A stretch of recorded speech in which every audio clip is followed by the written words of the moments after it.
Suis-je la méchante pour ne pas laisser mon beau-fils de 12 ans vivre avec nous? Je ne veux que personne n'interfère dans ma vie, et l'enfant est inutile dans mon mariage. J'ai 2 garçons, l'un de 10 ans et l'autre de 5 ans, et je vais me marier dans les prochaines semaines avec mon petit ami, qui a un fils de 12 ans issu d'une relation précédente. Le fils de mon futur mari a demandé à son père s'il pouvait venir vivre avec nous après notre mariage, car il souhaite vivre une dynamique familiale authentique avec des parents et des frères, étant donné que ses parents biologiques ne se sont jamais mariés avec d'autres personnes. Mon mari est d'accord avec cette idée, croyant que cela contribuerait positivement à l'épanouissement personnel du garçon. J'ai exprimé à mon mari que j'ai des réserves quant à ce qu'il vive avec nous, basées sur mes observations faites pendant les fins de semaine qu'il passe chez nous. Premièrement, il semble avoir une relation tendue avec mon plus jeune fils, il l'inclut rarement dans ses activités, à moins que je ne le lui demande expressément. Quand je lui demande d'aider le plus jeune, par exemple en l'accompagnant aux toilettes, il le fait avec une réticence évidente. Deuxièmement, il montre une compétitivité excessive envers mon fils aîné. Il essaie constamment de le surpasser et se moque même de lui lorsqu'il y parvient. Je trouve cette atmosphère de compétition inconfortable. Je souhaite que mes enfants grandissent dans un environnement de soutien et d'affection. Troisièmement, et c'est la préoccupation la plus importante, son rendement scolaire et son comportement. Mon petit ami m'a informé que son fils éprouve des difficultés scolaires et a rencontré quelques défis comportementaux. Je m'inquiète de son influence potentiellement négative sur mes enfants, en particulier sur mon fils aîné. Mon mari rejette ces préoccupations comme étant typiques de son âge, croyant qu'avec notre orientation, il pourrait s'améliorer. J'ai demandé conseil à ma mère, et elle n'est pas d'accord avec moi, affirmant que fournir un environnement familial uni pourrait grandement bénéficier à mon beau-fils. Tous deux qualifient mes raisons d'irraisonnables. Suis-je la méchante? Édition, beaucoup de gens n'ont pas bien compris l'exemple des toilettes que j'ai donné. Disons que nous sommes dans un parc, je ne peux pas laisser mon fils de 5 ans aller aux toilettes tout seul, alors je pourrais demander à mon beau-fils de l'accompagner pour des raisons de sécurité. C'est le genre de choses qu'un enfant plus âgé devrait faire pour un plus jeune. Mise à jour, je sais que je ne suis pas la meilleure personne, mais je n'ai jamais maltraité ni ignoré mon futur beau-fils. Je tiens à lui et je ne penserai jamais à lui faire du mal. Je réalise maintenant que j'étais trop protectrice envers mes propres enfants et que je ne considérais pas les choses du point de vue de mon futur beau-fils. J'avais peur que mon futur beau-fils puisse intimider mes enfants, par exemple, en excluant le plus jeune des activités qu'il aime, comme construire avec des blocs, ou en taquinant l'aîné lorsqu'il gagne. Mais maintenant, je vois que s'il veut vivre avec nous, c'est parce qu'il tient à ses futurs frères. De plus, en tant qu'adulte responsable, je comprends que j'ai l'obligation de l'aider avec son comportement et ses notes à l'école. J'ai parlé avec mon petit ami et j'ai accepté qu'il puisse venir vivre avec nous. Maintenant, nous devrons déménager dans une nouvelle maison pour que chaque enfant puisse avoir sa propre chambre, et nous devrons travailler pour obtenir la garde.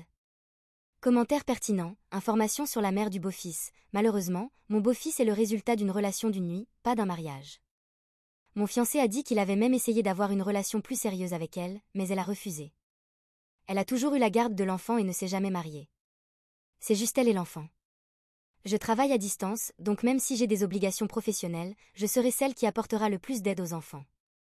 Je ne vois pas cela comme un problème, même avec un enfant supplémentaire. Il vit avec sa mère, qui a la garde complète. Il a demandé à mon fiancé s'il pouvait vivre avec nous parce qu'il veut avoir une famille avec des frères et sœurs. Je ne connais pas bien sa mère, je ne l'ai rencontrée que quelques fois, comme lors de son anniversaire. Après la mise à jour, nous allons lui parler ainsi qu'à sa mère ce soir. Je vais lui dire que notre maison est son foyer et qu'il est plus que bienvenu ici. Nous allons dire que nous envisageons même de déménager dans une nouvelle maison pour lui donner sa propre chambre, mais cela dépend aussi de la conversation avec sa mère. Mon fiancé pense que nous n'aurons pas de problème. Opinion générale, vous êtes la méchante. Vous vous mariez avec son père, vous devriez donc commencer à le considérer comme votre fils aussi. Si votre fils aîné de 10 ans commençait à montrer tous ses comportements, vous ne l'expulseriez certainement pas et ne l'abandonneriez pas. Vous devriez impliquer votre petit ami dans la recherche de moyens pour gérer les comportements qui ne vous plaisent pas. Mise à jour du récit, initialement, je veux remercier les commentaires qui m'ont aidé à comprendre que j'avais tort. J'ai appris que j'étais extrêmement égoïste, ne m'occupant que de mes propres enfants et ayant peur qu'ils soient intimidés à la maison. Mais je ne considérais pas les sentiments de mon beau-fils. J'ai aussi appris que la dynamique entre frères et sœurs, quelque chose que je n'ai jamais expérimenté, implique inévitablement un peu de compétition et de rivalité.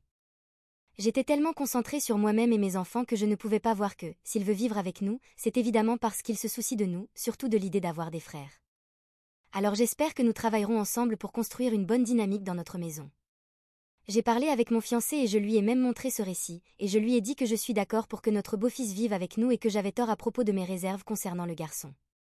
Il a parlé avec la mère de mon beau-fils, qui a la garde légale de lui.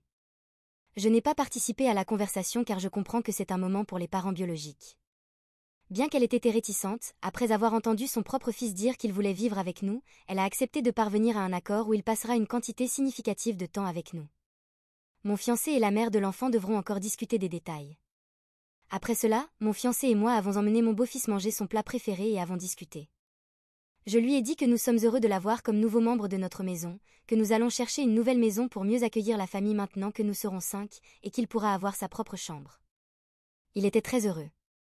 Nous n'avons pas abordé certaines préoccupations que j'ai encore, comme la question de la discipline et du respect des règles. J'ai évité ce sujet pour ne pas sembler le menacer de retourner vivre avec sa mère. Je veux qu'il se sente accepté inconditionnellement dans notre maison, mais bien sûr, nous aurons bientôt cette conversation sur la discipline avec les aînés pour éviter tout problème et aussi pour souligner l'importance de maintenir de bonnes notes à l'école. Veuillez ne pas m'envoyer de messages insultants.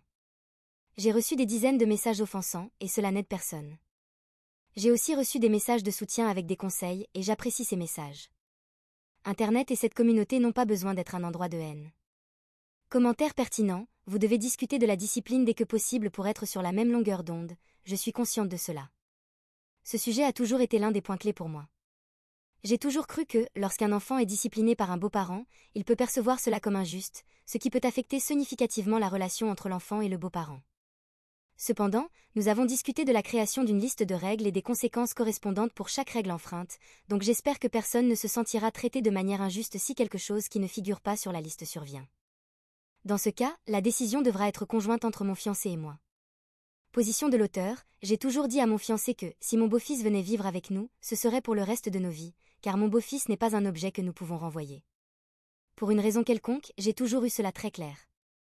Information supplémentaire sur la situation du logement, c'est encore sa propre maison. Je suis complètement d'accord avec cela, c'est pourquoi j'ai mentionné que j'ai tout fait pour qu'il se sente comme si la maison était aussi la sienne. Mais il y a un aspect que je n'ai pas mentionné et qui est peut-être une autre raison de mon choix de mots. Mon fiancé emménage dans la maison où je vis avec mes enfants, donc chronologiquement, il est logique pour moi de me référer à elle comme ma maison et de dire que mon beau-fils est un nouveau membre de celle-ci. Bien sûr, de son point de vue, nous sommes les nouveaux membres de sa famille.